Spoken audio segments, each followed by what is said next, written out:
Esta manhã eu quero conversar com os irmãos sobre esta pessoa singular da história chamada Jesus de Nazaré. Quando os irmãos estavam aqui cantando uma canção, como disse nosso irmão Léo, composta por Daniel Souza, Salvos pela Graça, isso tem mais de 20 anos. Estávamos ali no Riacho das Pedras e numa manhã estávamos conversando sobre a bênção da salvação e como é difícil compreendê-la.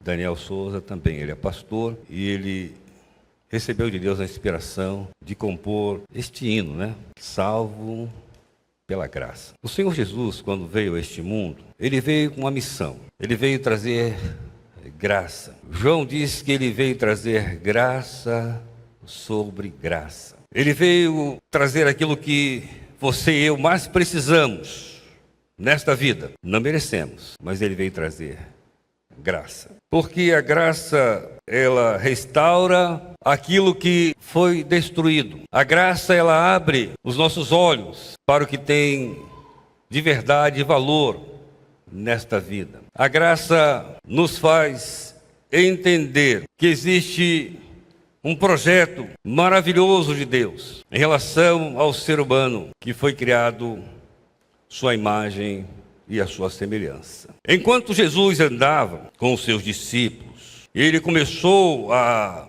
ensinar-lhes sobre os princípios do reino no coração daqueles homens e também mulheres que seguiam a Jesus. As expectativas eram as mais diversas possíveis. Por exemplo, Judas Iscariotes, que era um revolucionário, ele era daquele grupo chamado Sicários, gente que queria impor uma nova realidade a partir da força. Por exemplo, homens insatisfeitos com a sua situação social, como eram Pedro, Tiago, João e André, ao ponto que eles olharam para Jesus e perguntaram para ele: Senhor, mestre, nós deixamos tudo para te seguir.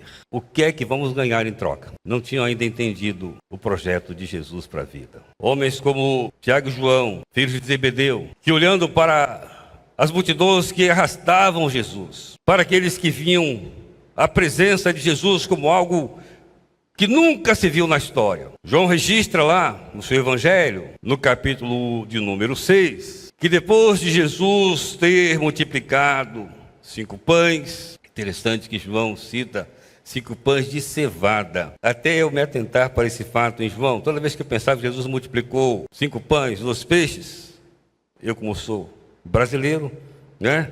Eu pensava no que você também pensa, naquele pãozinho francês, né? Que chama de pãozinho. Aliás, eu não sei nem porque o nome é pãozinho francês. Aquele pãozinho francês. Mas não era. Era um pão de cevada. E um pão de cevada é mais ou menos desse tamanho assim. Um pãozinho francês, para quem está com fome, dependendo da idade, principalmente se for adolescente, né? Não dá nem para a saída. Agora, pão de cevada é mais ou menos a terça parte de um pão francês. Tanto que o discípulo disse para Jesus: tem aqui um rapaz que tem 5 pães de cevada, 2 peixinhos.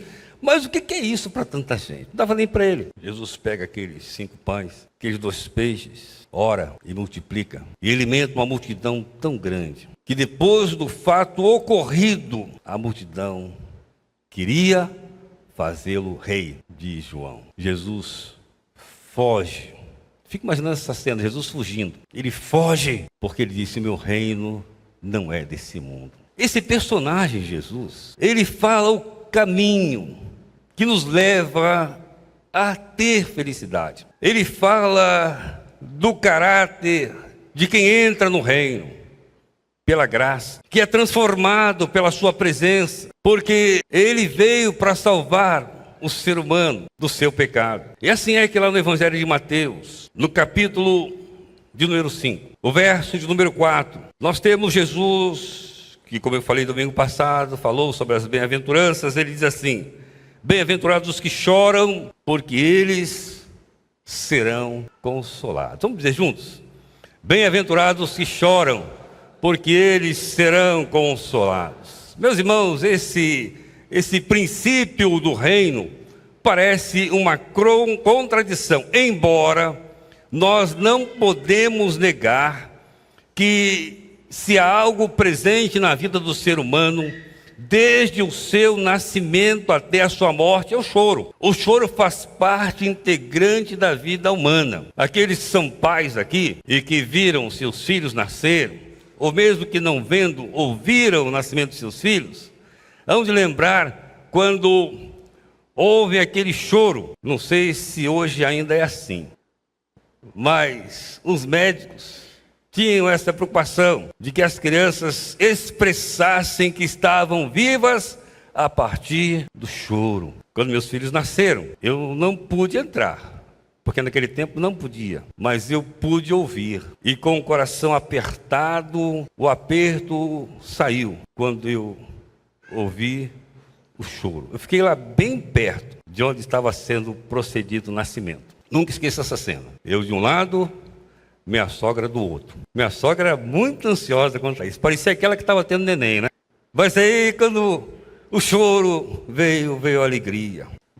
Quando se nasce, é tão importante isso. Mas quando o ser humano sai dessa vida, a lágrima toma conta dos olhos daqueles que com ele conviveram, quer seja por laços de sangue, quer sejam por laço de amizade. O choro está presente. E Jesus agora vem e diz: felizes os que choram, porque eles serão consolados. É evidente, Jesus está a referir-se ao choro da alma, muito mais do que o choro que é produzido pela emoção humana, quer seja de alegria ou de tristeza. Jesus está dizendo o seguinte: felizes aqueles que choram, porque eles serão consolados. Eu posso imaginar o que Jesus queria dizer com isso. E penso que ele estava dizendo que há felicidade para aqueles que choram, reconhecendo o seu próprio pecado. Como o apóstolo Paulo chegou ao ponto de dizer lá em Romanos, capítulo 7, verso 24, dizendo: miserável homem que eu sou, quem vai me livrar do corpo dessa morte? Mas graças a Deus, diz ele, pela pessoa de Jesus Cristo. Meus irmãos, o pecado é a maior tragédia na humanidade. E enquanto o ser humano não reconhece o seu estado de miserabilidade, o seu estado de pecado, enquanto ele não chega ao ponto de chorar o seu próprio pecado, ele não é feliz. Todos que chegamos a esse mundo, diz-nos Paulo, escrevendo a sua carta aos Efésios, capítulo 12, verso 1, que nós estávamos mortos em nossos pecados e delitos. Então é preciso que eu olhe para mim mesmo. É preciso que você olhe para você mesmo e reconheça que você é um pecador e chore o seu pecado. Felizes os que choram, porque eles serão consolados. O salmista Davi, que era um homem segundo o coração de Deus, mas era também um homem pecador, ele escreve no Salmo de número 32, a partir do verso 1, dizendo o seguinte: feliz é o homem cuja transgressão é perdoada e cujo pecado é coberto. Porque disse ele: enquanto eu me calei, enquanto eu agasalhei o meu pecado no meu coração, de dia e de noite, diz ele, a tua mão pesava sobre mim.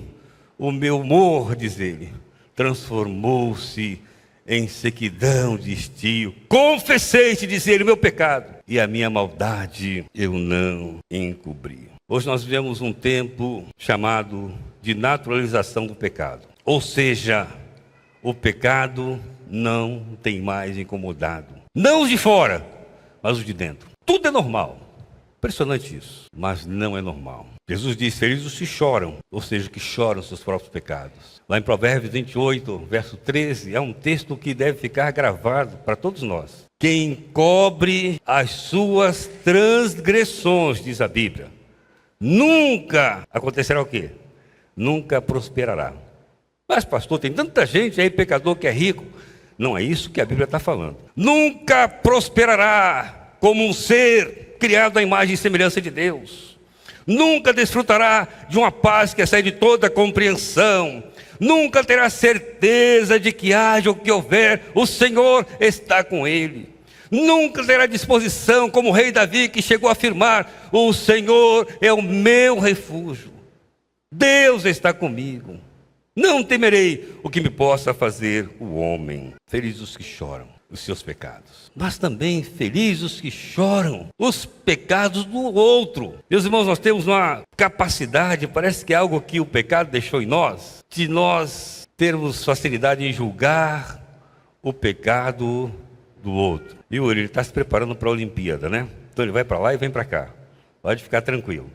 Então, os que choram os pecados do outro são felizes. Há uma tendência nossa de quando vemos alguém pecar, parece que isso, em vez de nos levar às lágrimas, nos leva muitas vezes a somente comentar: viu o que aconteceu com fulano? Olha o que aconteceu com o filho de Beltrano. Nós precisamos chorar. Felizes os que choram. Nós precisamos nos aproximar de Jesus a tal ponto que cheguemos a chorar por aqueles que caíram no pecado. Jesus afirmou lá em Mateus 7 que nós não podemos julgar ninguém, dizer: não julgueis, para que não sejam julgados. Até porque nós não conhecemos tudo. Só Jesus conhece tudo. Só Jesus tem poder de julgar. Ele que é o juiz, ele se compadece. Se compadece. Interessante, irmãos, que Jesus chorou algumas vezes. Chorou diante do túmulo de Lázaro. Por que é que ele chorou? Seria ressuscitá-lo. Ele sabia disso, mas ele chorou, porque ele viu a incredulidade das pessoas. Ele chorou. Jesus chorou diante de Jerusalém. Por que ele chorou? Porque ele viu que o pecado estava a fazer em Jerusalém. Ele clamou sobre Jerusalém. Jerusalém, Jerusalém, que mata os profetas e apedreja os que te são enviados. Jerusalém não tinha noção. Embora eles o aclamassem como rei, que entrava na cidade de Jerusalém, Jesus se compadece daquela cidade, porque o pecado estava solto na cidade. Por causa desse pecado, 70 anos depois, o general Tito, isso não está na Bíblia não, tá, gente? Isso é história, é história. Ele entra em Jerusalém e cumpre o que Jesus disse: não ficará pedra sobre pedra. Aquela cidade, na sua arrogância, quando o mestre está cravado na cruz, ou melhor, antes que ele chegue à cruz, quando Pilatos diz para a multidão: esse homem é inocente, ele não fez mal algum, e a multidão insiste e crucificam, e eles dizem para Pilatos: se esse homem foi inocente, que o sangue dele caia sobre a nossa cabeça e sobre a cabeça dos nossos filhos. Queridos, Jerusalém caiu. E hoje, embora Israel seja uma nação de ponta em tecnologia, o mundo inteiro é abençoado pela tecnologia de Israel. Impressionante isso. Mas o sangue de Jesus caiu sobre a nação. Ainda hoje, levantam-se na liderança daquele povo homens pecadores que não se dobram diante do Messias. Por isso, Israel chora, mas não é consolado, porque não reconhece o seu pecado. Irmãos, imaginem todos se unindo em oração pelo pecado do outro. Quando eu era pastor na igreja de onde eu vim para cá, a primeira igreja da Penha, Deus nos deu a bênção de uma família que tive o privilégio de batizar, que começou a se converter num casamento. O casamento deve ser um culto, né? E era um culto. E uma senhora veio ao casamento de uma vizinha, ela participou do casamento e aquele culto a impactou tanto que ela voltou. Pouco tempo depois ela se decidiu, aceitou Jesus, veio para a classe de preparação para o batismo e tomou a decisão de batizar. Seu esposo, que também tinha estado na igreja, mas não tinha sido impactado, tocado pelo Espírito, ele tinha uma resistência. Ele levava ela à igreja, mas não entrava. Esperava terminar o culto, mas pegava a família, mas não entrava. Chegou o dia da irmã batizar. Vou citar o nome dela porque parece que no meu ministério tem sempre alguém com esse nome me acompanhando. O nome dela era Cleusa. É Cleusa. Cleusa é nossa amiga até hoje. E a Cleusa, no dia que ela foi batizar, ela disse que conversou com seu esposo e ele concordou, mas não gostou. E ele disse: eu não vou no seu batismo. E não foi. A Cleusa gostava muito de chorar. E na hora de batizar, ela chorando. E ela foi batizada. Seus filhos foram batizados. E aquele homem não entrava na igreja. Impressionante. Eu conhecia, ele me cumprimentava, mas ele não entrava na igreja. Ele gostava, não estou dizendo que seja ruim não, tá, irmãos? Ele gostava de samba. E no Rio, escolas de samba. Irmãos, Carnaval no Rio é uma coisa diferente daqui. Tem gente que vende o sangue para comprar fantasia. Lá em Madureira, tem um banco de sangue chamado Banco do Natal. Ia ser o Roque. O nome dele era Roque. E Roque, ele gostava de samba, gostava de uma escola de samba, escola muito famosa no Rio, a Mangueira. Gostava do Flamengo. Não vou falar nada, né, irmãos? E um dia, estava chegando no retiro da igreja, eu pensei assim, olha, hoje eu vou pegar o Roque. Eu saí, não fiquei à porta, desci, cheguei até o carro e falei assim, Roque, eu quero te fazer um convite. Me olhou assim, para quê? Eu quero que você vá fazer um passeio com a igreja num retiro. Ele falou, o que é isso? Eu falei, não, o retiro é um lugar muito bom, lá vai ter futebol. Só falei coisas que ele gostava, né? E ele disse, eu vou. Aí chegou em casa, ele reclamou com a esposa, com a criança, falou, só, pastor me fez o convite. E ela falou, e você? Eu disse que vou, mas eu não quero ir não. Como é que você vai fazer com o pastor? Eu disse, não, eu vou fazer o seguinte, eu vou perguntar para ele se eu posso, lá no retiro, ver o desfile da escola de samba. Lá tem televisão? Tinha televisão. Lá em Guaratiba. E ele veio me perguntar, disse, pastor, eu posso ver o desfile da escola de samba? Lá, acreditando quer dizer que não, né? Eu falei, pode ver. Posso mesmo? Pode ver. Por isso que eu falei hoje aqui sobre oração. Reuni alguns irmãos da igreja.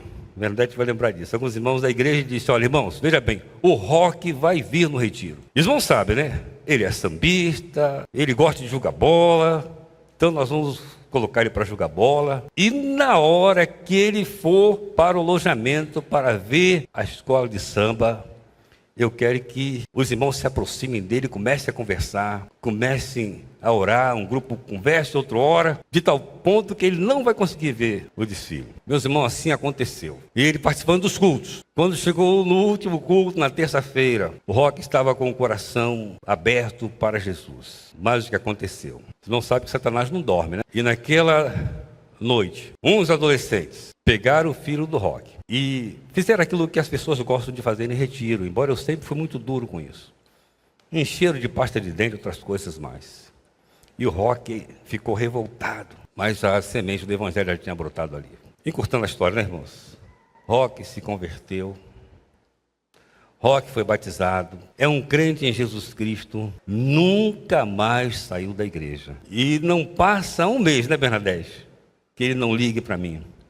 Já saí de lá há 28 anos. A gente vai no Rio, primeira coisa que ele quer, vem almoçar aqui em casa. E quando a gente não vai, ele fica chateado. Porque o evangelho mudou a vida dele. Irmãos, nós podíamos ficar julgando, mas como é que pode o camarada sambista, o camarada... Não, vamos orar. Vamos manter um grupo de oração pela vida dele. E ele vai ser transformado. Então, irmãos, prestem atenção. Felizes aqueles que choram os pecados dos outros também. Se você vê uma pessoa perdida, você vai empurrar ainda? Muitas vezes nós fazemos isso, até na igreja. Nós julgamos as pessoas e empurramos ela para uma vala maior ainda. Quando Jesus disse que o mundo vai conhecer que somos discípulos, tivermos amor uns pelos outros. Feliz é o que chora, porque ele terá vitória sobre o pecado. Irmãos, o que nós precisamos, como crentes, como igreja, é olhos que choram pelo seu pecado, pelo pecado do outro. E olhos que choram receberão a consolação de Deus. Bem-aventurados os que choram, diz a Bíblia, porque eles serão consolados. Que Deus nos traga essa consciência, esta visão, de ir atrás daquele que caiu, de com ele caminhar, de com ele chorar, certos de que seremos felizes, porque Deus vai nos dar o consolo. Amém, irmãos?